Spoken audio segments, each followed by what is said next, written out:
Hello friends, स्वागत है आपका हमारे यूट्यूब चैनल माय गुरुजी में।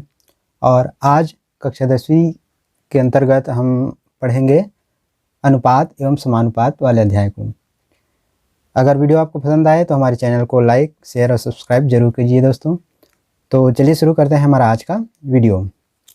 अनुपात एवं समानुपात, रेशियो एंड प्रोपोर्शन। तो ये वीडियो हम दो पार्ट में लेकर आएंगे। पहले भाग में हम अनुपात के बारे में बताएंगे, फिर समानुपात से संबंधित प्रश्नों पर चर्चा करेंगे।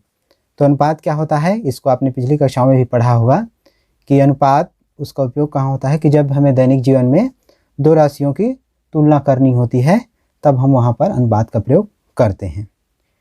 इससे संबंधित एक उदाहरण लेते हैं कि मान जाए ए ने कोई मैच खेला और कुल 5 मैच खेले और 3 मैच जीते। टीम बी ने 12 मैच खेलकर 5 मैच जीते तथा टीम सी ने 18 मैच खेलकर 13 मैच जीते हैं। तो अब हमको ये देखना हो कि इनमें से कौन सी टीम का प्रदर्शन बेहतर रहा है। तो ऐसी स्थिति में जब तुलना होती है तो अनुपात का प्रयोग होता है। तो किस प्रकार से हम अनुपात प्रयोग करेंगे देखते हैं कि टीम ए के प्रदर्शन का अनुपात। तो यहाँ पर देखिए, जैसा प्रश्न में कहा है कि 5 मैच में से 3 मैचों में उन्होंने जीत हासिल की है, तो इनका अनुपात 3:5 होगा। और इसको 3/5 लिख करके हमने क्या किया है, उस यहाँ लिख दिया है। इसी प्रकार से टीम बी का अनुपात होगा कि 12 मैच में से 5 मैच जीते तो 5:12 या 5/12। और तीसरा टीम है सी, जिसने 18 मैचों में से 13 मैच जीते हैं या 13/18। तो इसमें हम जब इसकी तुलना करेंगे तो इनके हर समान होने चाहिए, क्योंकि ये अनुपात है या बटा रूप में है, भिन्न रूप में है। तो इसको हम भिन्न को क्या कर लेते हैं, समान हर वाले भिन्न में बदल लिए। तो 5, 12 और 18 का जो लघुत्तम समापवर्त्य होता है 180 आया। और इसमें हमने देखा कि जब 180 तो ये कितना बनता है 108। लघुत्तम समापवर्त्य निकालने के बाद में हर समान करने पर 108/180 बनेगा।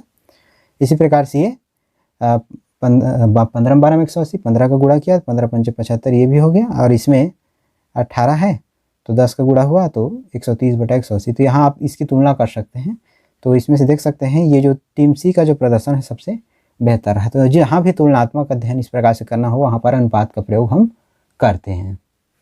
अनुपात के व्यवहारिक उपयोग, इस पर चर्चा करते हैं। तो ये कहाँ हमारे जीवन में काम आता है, तो देख सकते हैं दिए गए तथ्यों के आधार पर कोई जानकारी यदि हमको पता लगानी है तो उस स्थिति में भी अनुपात का प्रयोग करते हैं। जैसे यहाँ पर कुछ दिए गए तथ्य हैं कि पृथ्वी का संपूर्ण पृष्ठीय क्षेत्रफल 510 मिलियन वर्ग किलोमीटर है। पृथ्वी का जल भाग जो है 360 मिलियन वर्ग किलोमीटर तक है। और पृथ्वी का थल भाग 150 मिलियन वर्ग किलोमीटर है। अब हमें मान जाए जल भाग, थल भाग या पृथ्वी के क्षेत्रफल के हिसाब से ये किस अनुपात में है, इसका हमको निर्धारण करना है। तो हम क्या करेंगे कि मान जाए ए हमको ज्ञात करना हो कि पृथ्वी का जल भाग व थल भाग का अनुपात ज्ञात करना हो। तो देख सकते हैं पृथ्वी का जल भाग यहाँ 360 है और थल भाग 150 है। तो 360 और 350 अनुपात 150 मिलियन वर्ग किलोमीटर अनुपात करने पर या इसको सरलीकरण करने पर 0 कटाएंगे, फिर कटाने पर कितना हो जाता है ये 12/5, माने 12:5। अर्थात पृथ्वी का जल भाग 12 और थल भाग 5, कुल 17 भागों में बटा, जिसमें से 12 भाग जल है और 5 भाग थल भाग है। अब इसी प्रकार से अर्थात पृथ्वी पर जल भाग व थल भाग का अनुपात 12:5 है। इसी प्रकार से बी है, यदि पृथ्वी पर जल भाग व कुल पृथ्वी से अनुपात। तो यहाँ पर पृथ्वी का जल भाग का कुल पृथ्वी से अनुपात, तो कुल पृथ्वी जो है वो है 510 मिलियन वर्ग किलोमीटर। यहाँ पर देखिए 510 मिलियन वर्ग किलोमीटर कुल भाग है। और उसमें से किसका भाग, जल भाग। तो जल भाग है 360 मिलियन वर्ग किलोमीटर। तो 360 अनुपात 510 कर देते हैं। इसको सरल करने पर 12:17 या 12/17। तो इसमें कुल 17 भाग में से 12 भाग समझिए किसका है, जल भाग का है। तो इसको ऐसे भी कर सकते हैं, देख सकते हैं 12 और 5 17, जिसमें से 12 भाग जल था, 5 भाग थल था। तो कुल भाग है 12 और 5 17। तो यदि इनका अनुपात ज्ञात करना है तो सीधा सीधा कुल भाग में से यदि हमको केवल जल भाग निकालना है तो 12:17, ये 12:17, और थल भाग निकालना हो तो 5:17 प्राप्त होगा। तो इस प्रकार से व्यवहारिक उपयोग के आधार पर हम क्या कर सकते हैं, अनुपात का उपयोग करते हैं। इस उदाहरण 1 में देखिए कि छत्तीसगढ़ राज्य की हॉकी टीम का राष्ट्रीय स्तर पर खेले गए मैचों में प्रदर्शन निम्नानुसार है। एक है वर्ष 2016 में 12 मैच खेलकर 10 मैच जीते। 2015 में 10 मैच खेलकर 7 मैच जीते और 2014 में 11 मैच खेलकर 8 मैच जीते। तो किस वर्ष जो है इस टीम का, हॉकी टीम का प्रदर्शन बेहतर रहा, इसकी तुलना करनी है। तो इसके लिए हमको क्या करना है, इसका पहले अनुपात कर लेते हैं। तो 16 में हो जाएगा 12 मैच खेलकर 10 मैच जीते, मैंने 10:12 होगा। 15 में 7:10 होगा और 2014 में 8:11, ये अनुपात निकल गया। हम इसको या तो इससे पहले जो हमने उदाहरण देखा था उसके अनुसार इसके हर को समान करके तुलना कर सकते हैं, या फिर इसको प्रतिशत में बदल देते हैं तो और सुविधाजनक हो जाता है। जैसे देखिए यहाँ प्रतिशत बदल दिया। 2016 में प्रदर्शन का अनुपात तो 10 जीता था 12 में से, तो 10:12। इसको प्रतिशत बदलने पर 83.34%। इसी प्रकार 2015 में प्रदर्शन का अनुपात तो 7:10, तो कितना हो गया यहाँ पर 70%। प्रतिशत बदलने पर 7/10 गुणा 100%, तो इसको हल करने पर 10 हम 100 10 70। इसी प्रकार से तीसरा है वर्ष 2014 में प्रदर्शन का अनुपात 8:11, तो सरल करने पर 72.73% प्राप्त होता है। ये इसको प्रतिशत में बदला हमने, तो एक में 83.34%, एक में 70 और 72.73। तो यहाँ पर स्पष्ट है कि वर्ष 2016 में जो प्रदर्शन है वह बेहतर रहा। तो इस प्रकार से अनुपात के आधार पर हम किस वर्ष बेहतर प्रदर्शन किया उसकी तुलना यहाँ पर किए। अनुपात के अंतर्गत हम इसके एक और महत्वपूर्ण उपयोग के पर चर्चा करेंगे। तो जब किसी राशि को 2 या अधिक भागों में विभाजन करना होता है, बांटना होता है, तो उस स्थिति में अनुपात का प्रयोग किस प्रकार से हम करेंगे। तो हम जानते हैं कि जब भी कोई राशि दी गई हो और उसको विभिन्न भागों में बांटना हो, तो एक तरीका हो सकता है कि यदि दोनों सभी को समान भाग में बांटना हो तो हम क्या कर सकते हैं कि उसके लिए कोई दिक्कत नहीं है, उसको भाग देकर के निकाला जा सकता है। परंतु यदि विभिन्न अनुपातों में किसी को 2 हिस्सा चाहिए, किसी को 3 हिस्सा, किसी को 5 हिस्सा उस राशि में से चाहिए होता है, तो ऐसी स्थिति में अनुपात का प्रयोग हमको करना पड़ता है। तो उसको एक उदाहरण समझते हैं कि 3 मित्रों लता, सोनू और सुरेंद्र ने क्रमशः 3 लाख, 5 लाख तथा 7 लाख मिलाकर कुल 15 लाख रुपए मिलाया और एक कोई व्यापार शुरू किया, कपड़ा व्यापार शुरू किया। वर्ष के अंत में उन्हें 2,25,000 रुपये का लाभ हुआ। लाभ में तीनों को कितना हिस्सा मिलेगा और कितना हिस्सा मिलना चाहिए, क्या इसमें बराबर बराबर हिस्सा मिलना चाहिए था। तो चूंकि उन्होंने अलग अलग राशियाँ लगाई है तो उनको लाभ का हिस्सा भी अलग अलग ही मिलना चाहिए। तो इसके लिए हम क्या करते हैं, उन्हें कितना कितना हिस्सा मिलेगा इसकी गणना कैसे करेंगे। तो इसके लिए हल हम देखते हैं कि मान लो तीनों जो मित्र हैं, तीनों मित्रों का अनुपात, तीनों मित्रों को किस अनुपात में, 3 के, 5 के और 7 के हिस्सा मिलेगा, हिस्सा मिलेगा। ये हम मानते हैं क्योंकि उन्होंने 3, 5 और 7 के अनुपात में पैसा लगाया हुआ है। अब क्या करें, क्योंकि ये जो कुल हिस्सा है वह 2,25,000 रुपये के बराबर हो रहा है यहाँ पर। तो 3 के, इसलिए 3 के प्लस 5 के प्लस 7 के, माने सभी का हिस्सा जोड़ करके कुल हमारा लाभ है 2,25,000 रुपये। इसको सरल करते हैं तो 7, 5, 12 और 3 हो जाता है 15। तो 15 के बराबर 2,25,000। तो के का मान 2,25,000 बटा 15, 15 15 225, 1 2 3, 1 2 3, के का मान हुआ 15,000। तो इस प्रकार से जो लता है उसका हिस्सा इसमें से 3 के है, तो लता का हिस्सा 3 के है, तो 3 के माने उसको कितने मिलेंगे, तो 3 गुणा 15,000 बराबर 15 तिया 45,000 रुपये उस लाभ का हिस्सा लेगा। फिर उसी प्रकार से सोनू का जो हिस्सा है वो 5 के है, तो 5 के इक्वल टू 5 इंटू 15,000, तो 15 पंचे 75,000 रुपये ये हो जाएगा सोनू का हिस्सा। और जो बच गया वो पुरेंद्र, उसका हिस्सा जो है उसका 7 के हो जाएगा। तो 7 के इक्वल टू 7 इंटू 15,000, तो कितना हो जाएगा 115 7 105, 1,05,000 रुपये पूर्णेंद्रक हो जाएगा। दो या अधिक भागों में विभाजन से संबंधित एक और उदाहरण लिए हैं कि 75 सेंटीमीटर लंबे रेखाखंड को 3:5:7 के अनुपात में बांटने पर प्रत्येक भाग की लंबाई कितनी होगी। तो इसके लिए हल, मान लो रेखाखंड को 3K, 5K व 7K के अनुपात में बांटा गया। तो या इस प्रकार से भाग लिए 3K, 5K और 7K भागों में उसकी लंबाई के अनुसार बांट दिया गया। तब कुल लंबाई जो है 75 सेंटीमीटर है। तो 3K plus 5K plus 7K equal to हम लिख सकते हैं 75, और इनको जोड़ते हैं तो 7 5 12 3 15 15K होगा, इक्वल टू यहाँ पर हो जाता है 75। तो K इक्वल टू 75/15। तो कितना हो जाता है K का मान? 15 एकम 15, 15 पंचे 75। तो K का मान प्राप्त हुआ 5। तो इस प्रकार से पहला जो भाग है, पहला भाग और दूसरा भाग, इसी प्रकार से तीसरा भाग, तो कितना कितना प्राप्त हुआ? पहला भाग 3K, मतलब 3 × 5 15 सेंटीमीटर। दूसरा भाग होगा 5K, मतलब 5 × 5 मतलब 25 सेंटीमीटर। और तीसरा भाग होगा 7K, मतलब 7 × 5 वो हो जाएगा 35 सेंटीमीटर। तो इस प्रकार से रेखाखंड 3 भागों में बटा था, उसका मान हमने ज्ञात कर लिया। ये हो जाएगा हमारा आंसर। विभाजन पर आधारित एक और प्रश्न।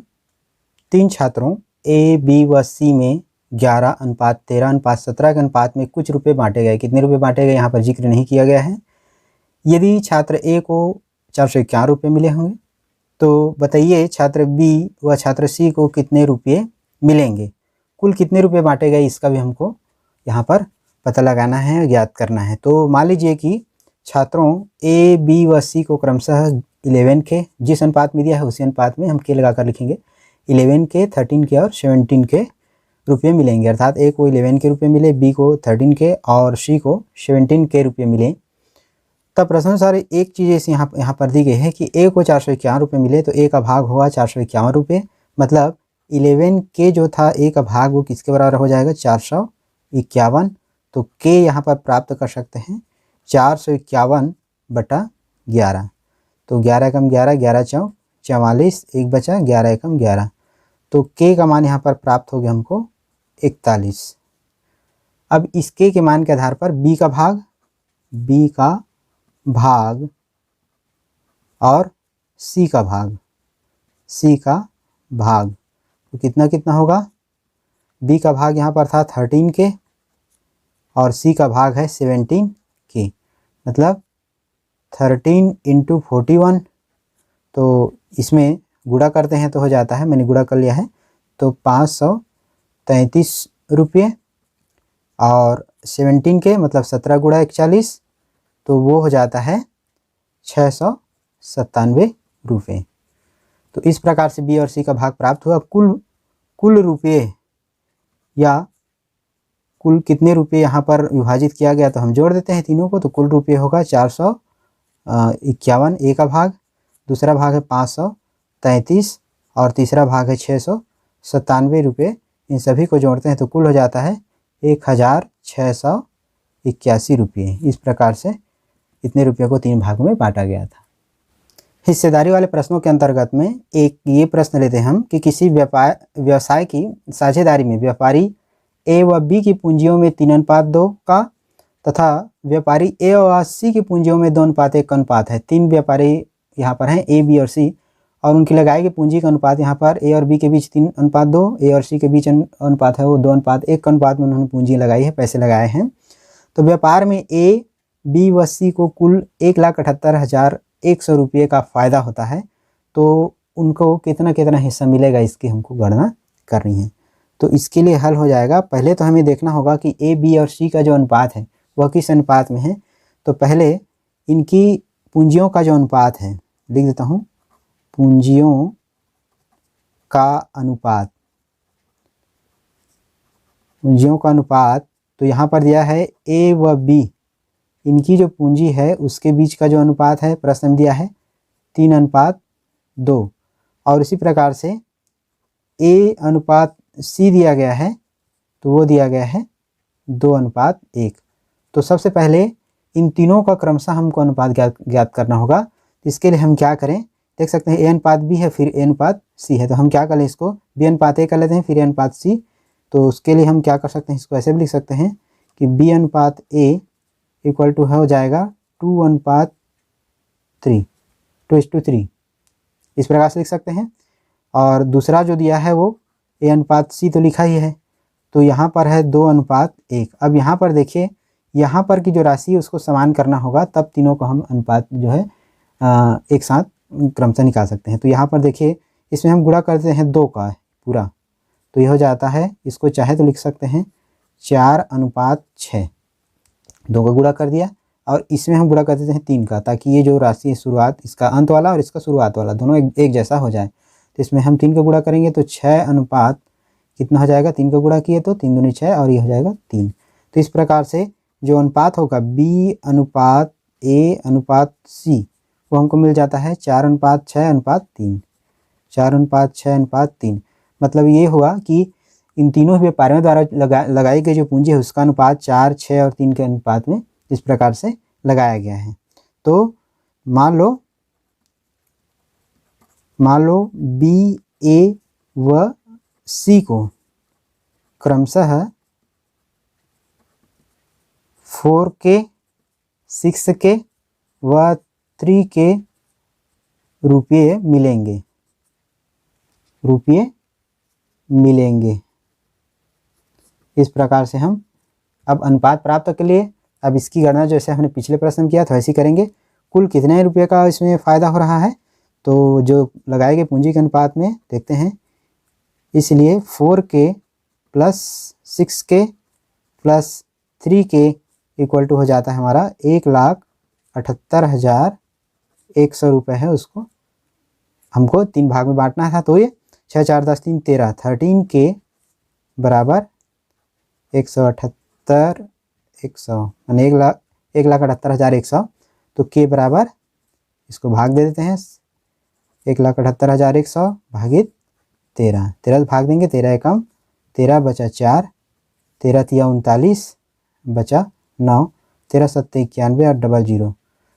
तो K इक्वल टू हमको प्राप्त हो चुका है 13,700। तो A का भाग वो होगा 6K, 6K मतलब 6 गुणा 13,700, मतलब A का जो हिस्सा होगा 82,200 रुपये हो जाएगा।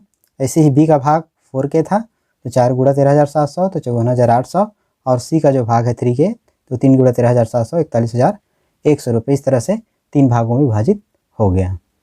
अब मिश्रण पर आधारित एक और प्रश्न पर चर्चा करते हैं। देखिए प्रश्न है कि पानी और दूध का एक मिश्रण 40 लीटर है, इसमें 10% पानी है, बेचने वाले ने इस मिश्रण में और पानी मिला दिया, नए मिश्रण में 20% पानी है, कितना पानी और मिलाया गया। तो यहाँ सर्वप्रथम जो मिश्रण है वो हम देखना है कितना है, वो है 40 लीटर और उसमें पानी है 10%। तो 40 का 10% देखिए हल है कि मिश्रण में पानी वो है 40 का 10%। तो 40 का 10% माने 40 गुणा 10/100 कर देते हैं, तो कितना लीटर है, यहाँ पर पता चला 4 लीटर जो है उसमें मिश्रण में पानी मिला हुआ है। अब हमको क्या करना है, दूध पता लगाना है। तो दूध कितना होगा, 40 में से 4 लीटर पानी हटा देते हैं, तो शुद्ध जो दूध बचता है वो है 36 लीटर। अब क्या करता है कि जो बेचने वाला है उस मिश्रण में कुछ और पानी मिला देता है। तो मान लो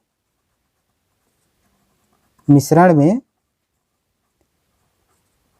में 1 लीटर पानी मिलाया जाता है। अब मिश्रण में 1 लीटर पानी मिलाया गया, तो पहले था उसमें 4 लीटर, तो नया मिश्रण जो होगा, नया मिश्रण में पानी हो जाएगा वो जाएगा 4 + x लीटर पानी होगा, और जो दूध की जो मात्रा होगी वह हो जाएगी, कितना है वो तो 36 लीटर ही रहने वाला है, क्योंकि हमने दूध नहीं मिलाया, सिर्फ पानी मिलाया। अब इसके बाद क्या करना है कि जो बाद में बताया गया कि नए मिश्रण में 20% पानी है, तो नए मिश्रण में जो पानी और दूध इसका जो अनुपात है वो किस हिसाब से हो जाएगा कि पानी जो है 20% पानी है और दूध जो है तो 100 में से 20% निकल गया तो दूध जो है 80% दूध रह जाएगा, अर्थात 20:80 का अनुपात हो जाएगा पानी और दूध का अनुपात, या 1:4 का अनुपात रह जाएगा। अब इसलिए क्या हो जाएगा, पानी अनुपात दूध, या नए मिश्रण में पानी है 4 + x और दूध है 36, तो इसका अनुपात बराबर जो प्रश्न में कहा गया था उसके हिसाब से हमने इसको 1:4 मतलब 1/4 लिख लिया। अब इसको सरल कर देते हैं, तो यहाँ से भी कटा सकते हैं, सीधे आप फिर इसको लिख सकते हैं 4 + x = 36/4, तो 4 × 4 = 36, तो 4 धन x बराबर 9, तो x बराबर 9 ऋण पक्षांतर करेंगे 4 मतलब 5 लीटर। तो इस प्रकार से उसमें और कितना पानी मिलाया गया है, बाद में पानी जो मिलाया गया है 5 लीटर पानी और मिलाया गया है। तो ये जो इस तरह का प्रश्न है प्रतियोगी परीक्षाओं के लिए भी महत्वपूर्ण होता है। तो आज का ये जो अनुपात है, ये वाला भाग हम यही समाप्त करते हैं। ये हमारा पार्ट 1 है, और पार्ट 2 के लिए हम नेक्स्ट वीडियो में मिलेंगे दोस्तों। तब तक के लिए धन्यवाद।